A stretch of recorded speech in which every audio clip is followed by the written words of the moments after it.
બનાસકાંઠા જિલ્લામાં છેલ્લા 2 દિવસથી સતત પડી રહેલો વરસાદના કારણે સમગ્ર વિસ્તાર પાણી થવા પામ્યો છે.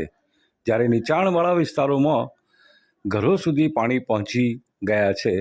જ્યારે મુખ્ય માર્ગો જે કહેવાય છે કે હાઈવેના જે માર્ગો છે ત્યાં પણ પાણી ભરાયા છે. અને ખાસ કરીને દાતા અંબાજી વચ્ચેનો જે માર્ગ છે ત્યાં વીરપુર પાટિયા પાસે ઘૂંટણસમા પાણી ભરાતા ખૂબ જ પરિસ્થિતિ મુશ્કેલ બની હતી. વાહન ચાલકો પણ ત્યાંથી પસાર થઈ શકતા ન હતા.